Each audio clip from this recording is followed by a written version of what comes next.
Good morning. We're Caterina and Federico, and we're here today on the last day of Ca' Foscari Short Film Festival with Pablo Berger. Buongiorno. Buongiorno. Some of his works include Torremolino 73, Blancanieves, Abracadabra, and Robot Dreams, which was nominated for an Academy Award in 2023 in the category Best Animated Feature. Thank you for being here.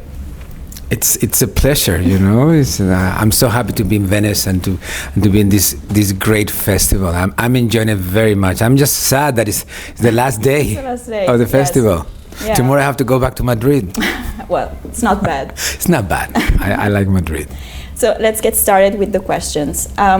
In a lot of your films, you sort of seem very interested in visual storytelling and maybe music and editing rather than the dialogue itself. Mm-hmm. For example, in Robot Dreams and in Blancanieves, even though they're very, very different because the first one has a very rich sound design, whereas the other is silent with music and intertitles. Mm-hmm. But they both sort of propose a more sensorial approach for the audience. Yes. So do you think that working without dialogue can maybe create a more, it can be more engaging for the audience? And what are the challenges, if any, in working without dialogue?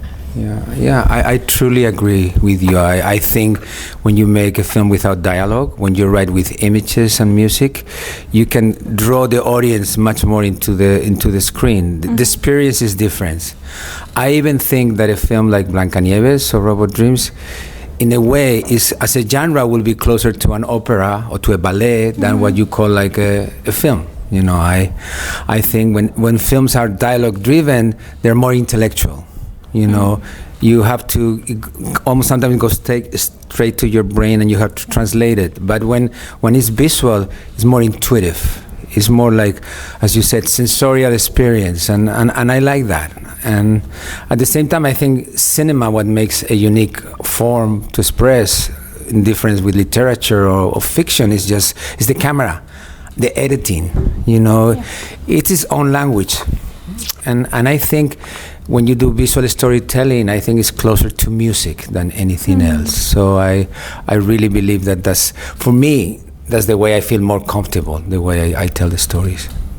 Okay, and let's talk a bit about the setting and the environment in your films. You take great care in sort of creating extremely detailed environments with like elements that are very unique to certain times and places. For example, the 80s in New York in Robot Dreams, or the 80s and 90s in Madrid in Abracadabra.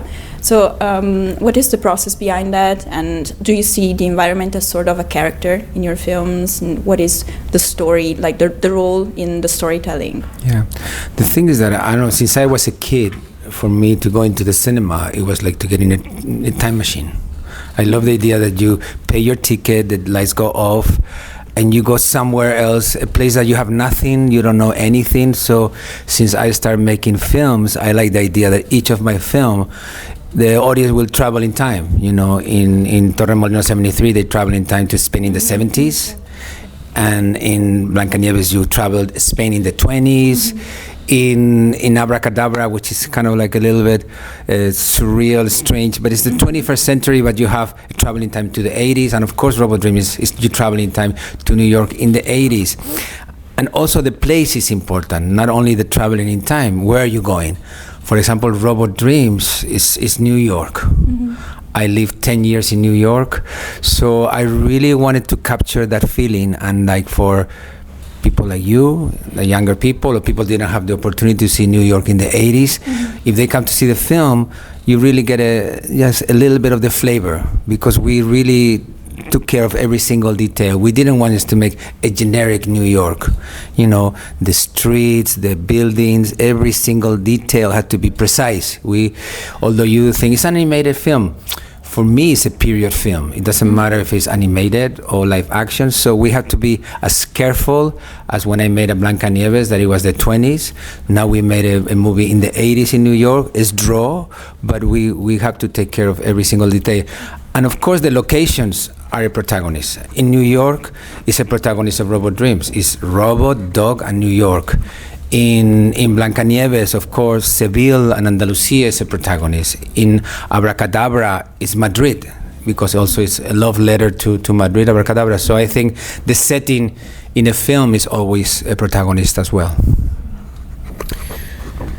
So, a pattern that often occurs in your movies is the portrayal of characters in a state of physical paralysis and defenseless bodies that are spectacularized or more often subjected to violence, and all regardless of their state of consciousness. And very few characters show them a compassionate gaze, and often only the protagonists or frequently animals. So can you tell us something about the value of these images and the message behind them? Well, I think films have conflict. So normally you have a protagonist and there's a conflict and there's adversities. So you have to fight for the adversities. And of course there's always an antagonist.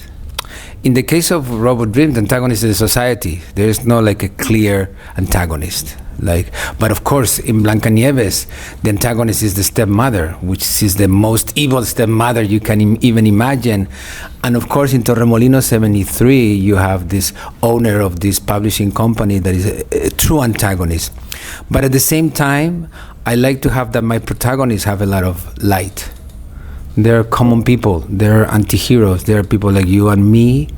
And I always like the idea that even if they go through a lot of adversity through the journey, at the end there's always hope. At the end there's always light. I'm a humanist director. I still am not a cynic completely. I still have some kind of like nativete or like some simplicity. So I like that in my ideas, and I feel very close with my protagonist, that at least the humanity prevails over the negative part of society. So another interesting detail in your movies is food, or the rejection of food, which frequently marks changes in the moods of characters and influences their relationships, and it acts as a vehicle for their relationship by establishing or breaking down hierarchical relationships between them. So could you tell us about the symbolic value of food in your movies? Well, it's funny, you're almost like analyzing me like you're like a cinematic shrink. I never thought about the food itself. I think directors, we work in general in a very intuitive way. But of course, like Italians, Spaniards, we are obsessed with food. We are eating in a nice restaurant and we are thinking about the next restaurant we are going to go.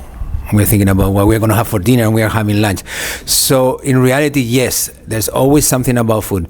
Now I'm thinking about my first film, Torremolinos 73. It's a man that is going through like adversity, has no money. He gets invited to a celebrate party, and he's obsessed about eating shrimps, and eats too many shrimps.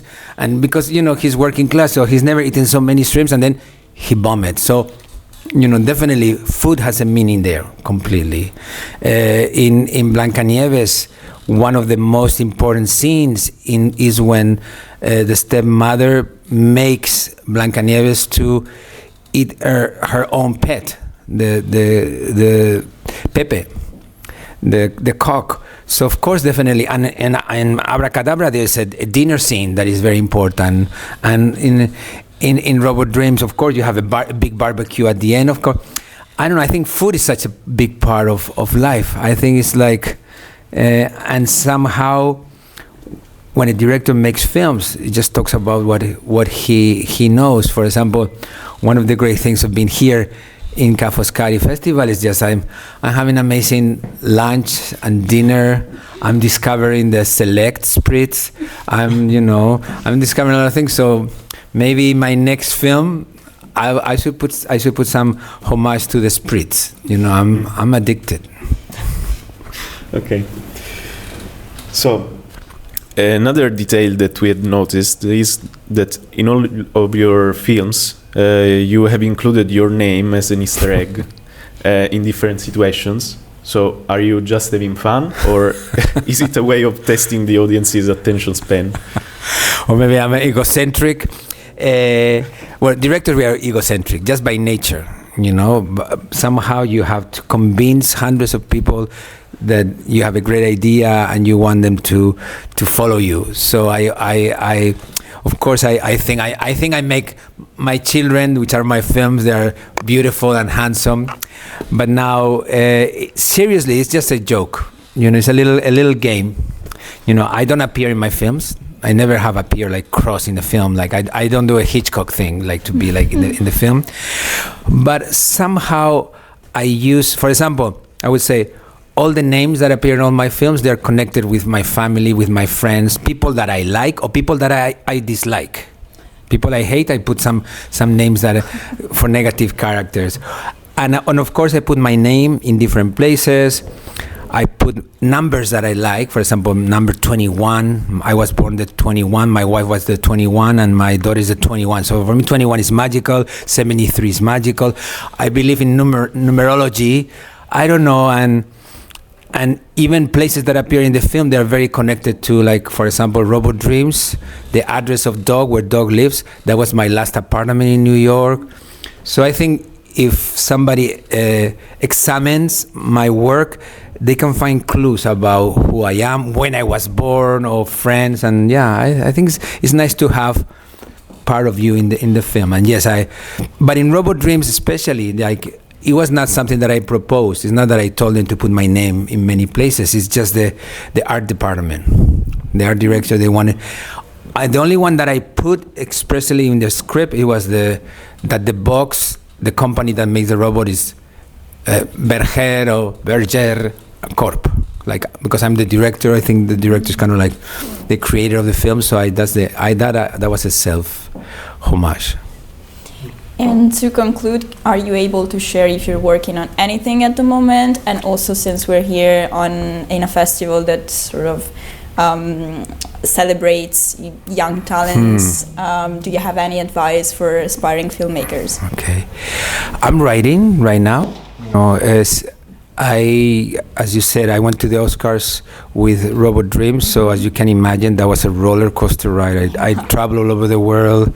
I came to Italy many times. So now the Robot Dreams promotion is really accelerating, you know. So now I'm writing. Every morning I'm very, I have a discipline. So when I'm in the writing process, I write in the mornings from 9 to 2, and then in the afternoons I do other things, but in the morning I write. For me to come here is what we call procrastinate. But procrastinate doesn't have to be negative. You know, procrastinate can open your mind. You meet new people. You get experience new things. You get new ideas. So I should be writing. I shouldn't have spent this week here, but I'm very happy that I came. I say a lot of times no to invitations. You know, I'm not trying to be prima donna, but you get many invitations. But this one from Roberta and the festival, and some friend of mine, Philippe Leguet, a director, came last year. He said, you have to go. And Philippe was right. So Monday, when I get back to Madrid, I'll go back to my script. I'm very mysterious, very protective when I'm writing, because I feel that I'm connected with some kind of connection, like a highway. You know, I'm going to get a little bit, esoteric. So when I'm writing, I'm just kind of seeing the world. So I don't like to share about it when I'm writing about. But as all my films, they're connected. I really think all my films, I see they are my children. They look very different. Some of them are tall. They're a little fatter, a little thinner. They have the nose bigger. They're very different physically. But I think the DNA is there in all my films, and I think there are some ingredients that all my films have. That there is emotion, there's humor, there's music, there's surprise, there's a love story. So I think those ingredients are in my next film. Now, I'm not changing, so that's going to be there. But at the same time, I will try to surprise. Not because I have an intention of every time I make a film to surprise. I want to surprise myself. I want to get out of the comfort zone. I don't want to make a film that is similar to my previous films. So I want to explore something. It's like when you travel, you know, of course you like some place, you go all the time to the same place, but you try to, okay, I'm going to visit a new place. So every time I make a film, for me, it's like a journey. I don't know where it's going to take me, but definitely there are some ingredients. And the other question that you were asking me about young filmmakers, yeah, I love to be here, really. You know, normally I go to feature film festivals. You know, I make feature films. When they invite you to a feature film, or you go to the competition, or you are a jury, or they're going to talk about your work. But to be in a short film festival, it makes me happy, you know, because I started making short films. You know, I was young filmmaker, and if talking about my work, demystifying the process of being a director. The thing is that I was 21, 22, 23, and I'm 60, and I'm keep making films, and I have a career. You know, it's possible. You know, we are not Supermans, the people that have a career in cinema. You know, so it's just like, as I said when I had the chat, when about talking about my work, I just think you just have to follow your heart. You have to feel free, and nobody knows anything. Don't think they're trends.